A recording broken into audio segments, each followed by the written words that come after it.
거실 소파에 앉아 있는데 바깥에서 누군가가 집 주위에 담을 쌓고 있다고 상상해 보세요. 아무리 두리번거려도 안 보입니다. 그런데 알고 보니까 그게 이미 다 완성된 상태인 거죠. 포위당한 다음에야 울타리가 있었다는 걸 알게 되는 상황. 상상이 되시나요? 지금 이게 허황된 공상 영화 이야기가 아닙니다. 21세기 서태평양에서 실제로 벌어지고 있는 일이에요. 그 안에 갇혀버린 건 중국이라는 핵폭탄급 군사 대국입니다. 축구장 300개를 쇳덩어리로 꽉꽉 채운다고 생각해보세요. 그 쇳덩어리가 하늘 위에 둥둥 떠 있는데 레이더 화면에는 딱 어른 손바닥보다 작은 새 한 마리 크기로만 찍히는 거예요. 기계가 오작동하는 건지 진짜 존재하는 건지 구분조차 안 될 정도거든요. 이게 현재 중국 앞마당에 펼쳐진 현실입니다. 미국과 그 동맹국들이 300대가 넘는 5세대 스텔스 전투기로 서태평양을 쫙 틀어막았어요. 한국에서 시작해 일본, 오키나와, 괌, 호주까지 일직선으로 연결되는 보이지 않는 철벽이 이미 완성된 상태거든요. 만약 여러분이 중국 지휘관이라면 어떻게 하겠습니까? 보이지도 않는 적을 상대로 전쟁 버튼을 선뜻 누를 수 있겠어요? 어디서 날아오는지, 몇 대나 있는지조차 파악이 안 되는데 말이죠. 이건 단순한 무기 경쟁이 아닙니다. 기술과 시간과 동맹이라는 세 가지 무기로 벌어진 초격차 대결에 관한 이야기예요. 오늘 제가 파헤칠 이야기는 돈이면 기술도, 시간도, 심지어 전쟁의 판세까지 살 수 있다고 믿었던 거대한 오만이 어떻게 산산조각이 났는지에 관한 기록입니다. 그리고 그 반대편에서 묵묵히 봉쇄망을 완성한 자들의 냉혹한 전략이기도 하죠. 지금부터 낱낱이 해부해드리겠습니다. 시간을 조금 거슬러 올라가 보죠. 불과 20년 전만 해도 중국 공군은 국제 무대에서 종이 호랑이 소리를 달고 다녔어요. 러시아산 엔진의 1970년대 설계를 그대로 베껴서 만든 전투기들로 비행대를 채웠거든요. 경제 규모가 일본을 넘어서고 미국의 뒤를 바짝 추격하고 있는데 정작 하늘에서는 구식 전투기로 체면을 구기고 있었으니 중국 지도부 입장에서는 치욕도 그런 치욕이 없었을 겁니다. 그래서 중국이 꺼내든 게 바로 J-20 스텔스 전투기 프로젝트였습니다. 미국의 F-22에 맞설 수 있는 진짜 스텔스 전투기를 만들겠다는 야심이었어요. 천문학적인 돈다발이 투입됐고 중국 최고 항공 엔지니어들을 전부 몰아넣었죠. 그리고 2017년 마침내 그 결과물이 세상의 모습을 드러냈습니다. 광둥성 주하이 에어쇼에서 수만 명의 관중 앞에 처음으로 공개 기동을 선보인 거예요. 굉음을 뚫고 하늘로 치솟는 그 장면에 중국 전역이 들썩였습니다. 국영 매체들은 앞다퉈 드디어 미국과 어깨를 나란히 했다고 토해냈고 인터넷은 이제 동아시아 하늘은 우리 것이라는 흥분으로 폭발했거든요. 수십 년간 쌓인 절치부심이 결실을 맺은 순간처럼 보였죠. 겉모습만 보면 실제로 위협적이긴 했어요. 날렵하게 뻗은 삼각형 날개, 레이더 전파를 튕겨내도록 설계된 각진 기체. 최근에는 인공지능까지 탑재해서 성능을 끌어올렸다고 대대적으로 광고하고 있기도 하죠. 과연 진짜일까요? 중국의 자신감은 빠르게 오만으로 변해갔습니다. J-20이 한국과 일본의 레이더망을 유령처럼 통과한다고 공개적으로 떠들어댔어요. 2030년까지 1000대를 찍어내겠다는 호언장담도 쏟아졌죠. 1000대입니다. 그 숫자를 뱉어낼 때의 당당함이 얼마나 넘쳤을지 상상이 가시나요? 그런데 여기서부터가 진짜입니다. 서태평양은 우리 호수다라는 발언들이 난무하는 그 시각, 내부에서는 치명적인 결함들이 하나둘 드러나고 있었거든요. 가장 먼저 발목을 잡은 건 엔진이었습니다. 중국이 자체 개발한 WS-15 엔진은 신뢰성 문제가 끊이질 않았어요. 고출력 상태에서 엔진이 불안정해진다는 보고가 줄줄이 올라왔죠. 결국 J-20은 그 화려한 겉모습과는 달리 당분간 러시아에서 수입한 엔진에 의존할 수밖에 없는 신세가 됐습니다. 엔진보다 더 심각한 게 있었어요. 후방 스텔스 취약점이거든요. 앞쪽에서 쏘는 레이더 전파는 어느 정도 튕겨낼 수 있는데 뒤쪽에서 오는 전파는 그대로 반사되는 구조적 문제가 있었습니다. 스텔스 전투기가 뒤통수는 그대로 들키는 상황이었던 거예요. 상식적으로 생각해보면 이게 이상하지 않나요? 알고도 떠들었을 가능성이 높습니다. 기술 경쟁이 아니라 선전이 목적이었을 테니까요. 화려한 쇼를 펼치는 동안 내부의 균열은 점점 깊어지고 있었죠. 그러자 중국이 다른 카드를 꺼내들었습니다. 기술을 스스로 못 만들면 만들 줄 아는 사람을 데려오면 된다는 논리였어요. 항공기술 강국들의 방산 엔지니어들에게 파격적인 조건을 내밀기 시작했습니다. 기존 연봉의 3배, 4배는 기본이었고 상하이나 베이징의 고급 아파트, 자녀 학비까지 얹어줬거든요. 실제로 일부 인력이 유혹에 넘어가기도 했어요. 기술 유출로 인한 법적 처벌을 감수하면서까지 넘어간 사람들이 있었죠. 그런데 여기서 또 벽에 부딪혔습니다. 한 사람이 들고 갈 수 있는 건 머릿속 지식뿐이거든요. 수십 년간 팀 전체가 함께 쌓아온 현장 문화, 수백 번의 실패에서 얻은 집단적 감각, 그걸 한 명의 엔지니어가 옮겨줄 수는 없었습니다. 이건 카피할 수 있는 소프트웨어 코드가 아니었던 거예요. 대외적으로는 천하무적을 외치면서 실제 생산 현장은 완전히 딴판이었습니다. 연간 생산량을 보면 더 충격적이에요. 2023년 기준으로 중국의 스텔스 전투기 연간 생산량은 약 20에서 25대 수준으로 추정됩니다. 1000대 계획을 달성하려면 이 속도로는 수십 년이 걸려요. 그 당당하게 외치던 숫자는 어디로 간 걸까요? 같은 시기에 미국이 한 해 동안 찍어낸 F-35 숫자가 얼마인지 아세요? 2025년 기준으로 무려 191대입니다. 중국 생산량의 거의 8배에 달하는 숫자예요. 그것도 한 기종만 따졌을 때 이야기고 B-21 스텔스 폭격기 생산까지 더하면 그 격차는 상상을 초월하죠. 왜 이렇게 벌어지는 걸까요? 스텔스 전투기 제조는 일반 공산품과 차원이 다릅니다. 기체 표면에 입히는 레이더 흡수 코팅 하나만 해도 두께 오차가 머리카락 굵기의 수십 분의 1을 넘으면 스텔스 성능 자체가 무너져 내리거든요. 온도, 습도, 진동, 먼지 하나하나가 전부 변수예요.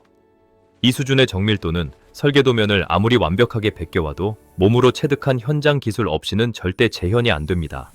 돈으로 공장을 지을 수는 있어요. 최신 장비를 들여놓을 수도 있죠. 하지만 수십 번, 수백 번 실패를 거듭하며 쌓아온 제조 감각은 살 수가 없거든요. 그 감각은 교과서에도 설계 도면에도 없습니다.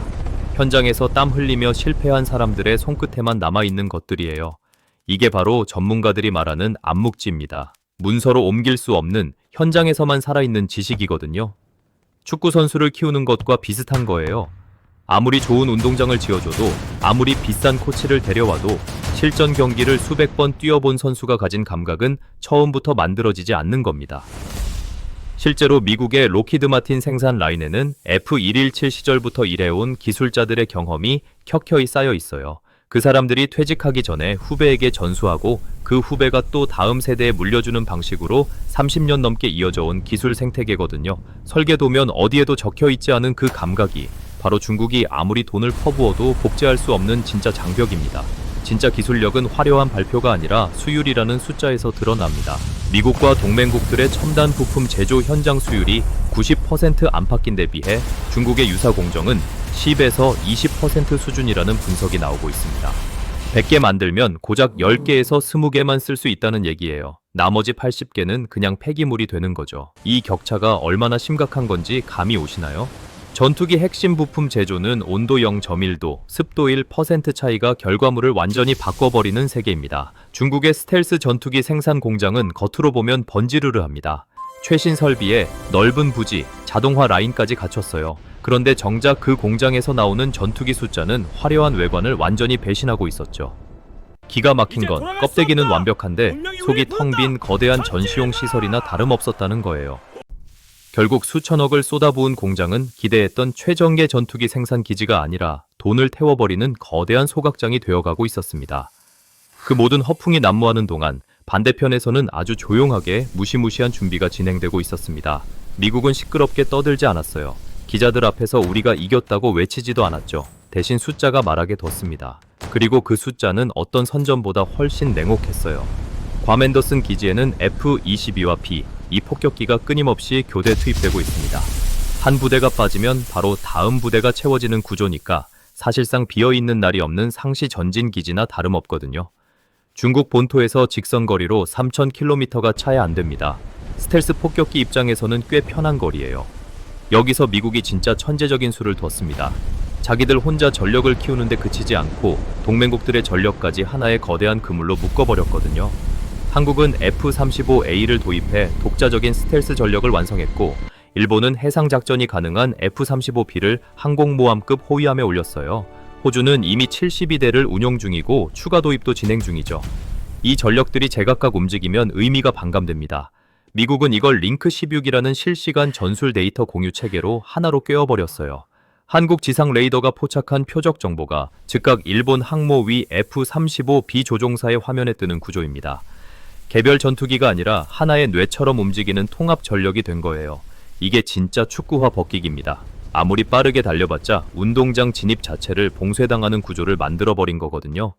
충격적이게도 이 모든 게 중국 해안선에서 불과 수백에서 수천 킬로미터 거리에 이미 완성된 상태입니다. 준비 중인 게 아니에요. 지금 이 순간 돌아가고 있는 거거든요.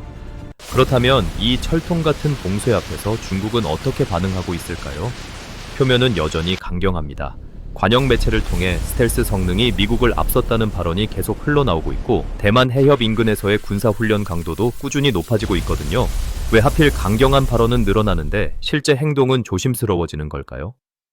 군사 전문 분석기관들의 보고서를 보면 서태평양 공역에서 중국 군용기의 실제 활동 방향이 점점 좁아지고 있다는 분석이 반복해서 등장합니다. 허풍과 실제 행동 사이의 간격이 벌어지고 있는 거예요. 봉쇄망의 실체를 너무 잘 알고 있기 때문입니다. 2023년 이후 대만 해협 중간선 침범 빈도가 이전과 달리 조심스러워졌다는 분석도 나왔어요. 눈에 보이지 않아도 그 존재를 이미 알고 있기 때문에 행동에 제동이 걸리는 겁니다. 진짜 억지력이 작동하고 있다는 증거예요. 포효는 요란한데 실제로 발은 땅에서 떼지 못하는 거죠. 그렇다고 중국이 손 놓고 있는 건 아닙니다. 방역 카드를 들고 나오고 있어요. 첫 번째 카드는 미사일입니다. DF-21D, DF-26B 같은 이른바 항모 킬러 미사일이거든요. 미국 항공모함을 사정거리 안에 두겠다는 전략이에요. 사거리가 수천 킬로미터에 달하고 기동하는 함정을 추적해 타격하도록 설계됐습니다. 과연 이게 실제 억지력이 될 수 있을까요? 문제는 이 미사일들도 결국 레이더와 통신 체계에 의존한다는 점이에요. 스텔스 전투기가 먼저 적의 레이더와 통신망을 갈기갈기 찢어버리면 아무리 정밀한 미사일도 눈먼 채로 날아가는 쇳덩어리가 되고 마는 거거든요. 두 번째 카드는 수적 열세를 상쇄하겠다는 무인기 전략입니다. 제20한대가 여러 대의 무인 전투기를 이끌고 작전하는 이른바 유무인 복합 체계예요. 실제로 중국은 이 분야에 막대한 투자를 쏟아붓고 있습니다. 하지만 여기서도 같은 문제가 반복됩니다. 무인기를 통제하는 데이터 링크가 교란되거나 해킹당하면 어떻게 될까요? 통제 불능 상태가 된 무인기가 오히려 아군 공역을 뒤흔드는 최악의 시나리오가 펼쳐질 수도 있어요. 기술은 양날의 검이거든요. 여기서 더 깊이 들어가면 중국이 놓친 게 또 하나 있습니다. 바로 전자전 능력이에요. 현대 공중전은 총알만 날아다니는 싸움이 아닙니다. 레이더파, 통신 주파수, 데이터 링크가 서로 뒤엉켜 싸우는 전작이 스펙트럼 전쟁이거든요. F-35는 기체 자체가 거대한 전자전 플랫폼입니다. 상대방의 레이더를 교란하고 통신을 끊고 위치 정보를 위조하는 능력까지 갖췄어요. 중국 지상 방공망이 아무리 촘촘해도 이 전자전 능력 앞에서는 장님이나 다름없게 되는 거거든요. 기가 막힌 건 이 전자전 기술도 수십 년의 실전 데이터가 쌓여야 완성된다는 점이에요. 베트남전, 걸프전, 이라크전을 거치며 미국이 쌓아온 전자전 노하우는 단순히 장비를 사들인다고 얻을 수 있는 게 아닙니다. 중국이 아무리 돈다발을 퍼부어도 이 경험의 벽은 그냥 넘어설 수 없는 거죠. 그렇다면 이 전자전 격차를 좁힐 방법이 중국에게는 없는 걸까요? 전문가들의 분석을 보면 적어도 10년에서 20년의 시간이 필요하다는 의견이 지배적이에요. 그 시간 동안 미국은 또 다음 세대의 전자전 기술을 조용히 개발하고 완성해 나가고 있을 거거든요.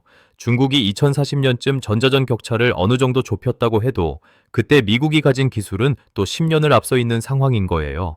추격자는 영원히 추격자일 수밖에 없는 구조입니다. 중국 입장에서 더 뼈아픈 건 조종사 숙련도 격차입니다. 미국과 동맹국 F-35 조종사들은 매년 200시간 넘는 비행 훈련을 소화하고 한국, 일본, 호주 조종사들과 함께 다국적 전술 훈련을 돌리면서 전투 감각을 날카롭게 갈아냅니다. 반면 중국 조종사들은 비행 시간 자체가 부족하다는 지적이 꾸준히 나와요. 엔진 신뢰성 문제가 훈련의 직접적인 제약으로 이어지는 구조거든요. 수천 시간의 실전 경험으로 단련된 조종사들과 비행 시간을 채우지 못한 조종사들이 실제로 하늘에서 맞붙는다면 그 결과는 불보듯 뻔합니다. 아무리 좋은 도구를 쥐어줘도 그 도구를 제대로 다루지 못하면 의미가 없어요. 최신 전투기도 결국은 사람이 모는 겁니다. 조종사 부족 문제는 단순히 훈련 시간이 짧다는 차원이 아닙니다. 연간 비행 시간이 부족하면 비상 상황 대처 능력이 떨어집니다. 대처 능력이 부족하면 사고율이 높아지고 사고율이 높아지면 또다시 훈련 강도를 줄일 수밖에 없는 죽음의 고리가 이어지는 거예요. 실제로 중국 공군은 지난 몇 년간 훈련 중 사고가 반복됐다는 보고가 외부 분석 기관들을 통해 나오고 있습니다. 최고의 전투기를 가졌어도 그걸 완전히 활용하는 조종사가 없다면 그 전투기는 그냥 비싼 고철 덩어리와 다르지 않은 거예요. F-35는 지금 이 순간에도 세계 여러 지역에서 실전 임무를 수행하고 있습니다. 중동, 유럽, 아시아 태평양 곳곳에서 날마다 실전 데이터가 쌓이고 있는 거죠.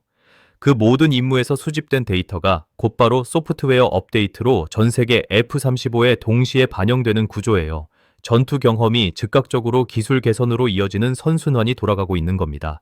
중국은 이 흐름에서 완전히 소외되어 있어요. 실전 데이터가 없으니 개선이 더디고 개선이 더디니 실전 투입을 못하는 악순환이죠. 달리는 자와 제자리에 서 있는 자의 차이가 시간이 갈수록 기하급수적으로 벌어지는 구조인 거예요. 이 악순환에서 빠져나올 방법이 중국에게 있을까요? 현재로선 보이지 않습니다. 실전 데이터가 쌓이려면 실전이 있어야 하는데 실전을 치르지 않고는 그 데이터를 만들 수 없는 거거든요. 마치 취업을 하려면 경력이 있어야 하고 경력을 쌓으려면 취업을 해야 한다는 그 황당한 딜레마와 꼭 같은 구조예요. 그리고 그 딜레마의 벽은 시간이 갈수록 더 높아지고 있습니다. 과연 중국이 이 벽을 넘을 수 있을까요? 소름 끼치게도 미국은 여기서 멈추지 않습니다. 중국이 5세대 전투기 격차를 겨우 좁혀보려 발버둥치는 그 시각 이미 다음 판을 짜고 있었거든요. NGAD라고 불리는 6세대 차세대 제공 전투기 프로그램입니다. 인공지능 기반 자율 전투, 무인기 통제, 우주 자산과의 연동까지 결합하는 개념이죠. 지금 중국이 필사적으로 따라잡으려는 F-35보다 또 한 세대 앞선 전투기를 이미 만들고 있다는 얘기예요. 상대가 겨우 압수를 읽었다 싶을 때 이미 열수 앞에 판을 깔아놓고 기다리는 바둑 고수가 따로 없습니다. 중국이 제20 양산에 성공하는 그날, 미국은 이미 NGAD로 다음 판을 시작하고 있는 거예요. 5세대로 쫓아오는 사이 미국은 6세대의 문을 열어버리는 겁니다. 중국이 따라잡으려면 단순히 공장을 더 짓는다고 되는 게 아니라는 거예요. 중국이 아무리 1000대를 외쳐봤자 그 비행기들이 마주할 상대는 단순한 전투기 숫자가 아닙니다. 수십 년의 실패를 먹고 자란 기술력, 실전으로 단련된 조종사들, 그리고 하나의 신경망처럼 연결된 동맹 네트워크예요. 보이지 않는 봉쇄망에 갇힌 용은 이제 포효조차 공허하게 울릴 뿐입니다. 이 거대한 하늘의 전쟁에서 진짜 승부를 가르는 게 뭔지 이제 윤곽이 보이시나요? 오늘 이야기를 관통하는 세 가지 핵심을 정리해드리겠습니다. 첫째, 실패의 데이터입니다. 미국이 가진 스텔스 기술의 진짜 핵심은 F-117부터 B-2, F-22를 거쳐 F-35까지 수십 년간 쌓아온 실패와 개선의 기록이에요. 그 기록은 절대 돈 주고 살 수 없습니다. 기술이란 도면이 아니라 그 도면이 현실과 충돌하면서 만들어진 흉터들의 총합이니까요.